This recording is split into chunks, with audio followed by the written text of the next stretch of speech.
And our next guest was a no vote on both the Syria amendment and the continuing resolution. He's also a member of the House Select Committee on Benghazi, which held its first public hearing today. Joining us, Congressman Lynn Westmoreland. He also serves on the House Permanent Select Committee on Intelligence and is the deputy chairman at the National Republican Congressional Committee. Congressman, what do you got a lot of plate spinning. Let's go to the Benghazi hearing. Okay. You know, there's a lot of people have said nobody's interested in this. At least the pundits say that. Yet the polls say a majority of people are interested and they want to know what the answers are. But it seems like there's been this politicized fight going on. Today seemed like it was much more of a, they were friendly, to say the very least. Was that your impression? Well, I think, Mike, the first thing you got to understand is that Adam Schiff, Congressman Schiff, is the one that asked for this hearing. So we could actually talk to some people that saw the results of what the ARB put out.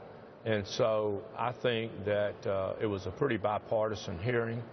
We probably asked a few tougher questions, but Ranking Member Cummings was really strong about the accountability that the State Department has in enforcing some of these suggestions or recommendations that the ARB board and the Board of Standards and Review have given to the State Department that have not been carried out. And some of these go back, to 1983 after the Beirut bombing, and then again after the African bombings in 1999. So we pretty much put the State Department on notice that we're going to be checking back, and we're going to be checking to see if they're going along with these recommendations and actually doing them. Because how long is this process? How long were we going to be having and hearing more hearings from the Special Committee?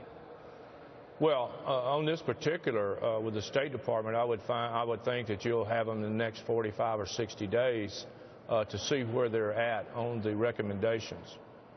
All right, so pretty quick. But if you go back to the ARB, the Accountability Review Board, Thomas Pickering, Admiral McMullen, it seemed kind of bipartisan, but a lot of people now are saying they glossed over a lot of things. They never interviewed Secretary Clinton. They never interviewed the eyewitnesses that were at Benghazi. I mean, what kind of report was that? Yeah. Well, to us, it wasn't a very good report.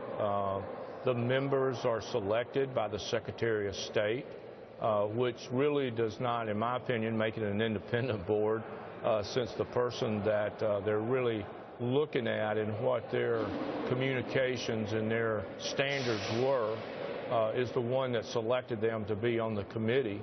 And so, we uncovered some things and discussed some things today about the ARB that I thought was very interesting. And two, we had Secretary Starr there from the State Department, and he answered the questions that he was asked as best he could. He was not there during the attack, but he had been there. And so, are you going to have former Secretary Clinton, and are you going to have some of these guys that we've been talking to recently that were there in Benghazi, CIA contract people? I don't know who the chairman has lined up to come in to testify, but I'm sure that those are some potential witnesses that could be called before the committee. I think it would be helpful. I hope you do. Thank you. Congressman Lynn Westmoreland, thank you so much for joining us today. No, thank you for having me. You bet.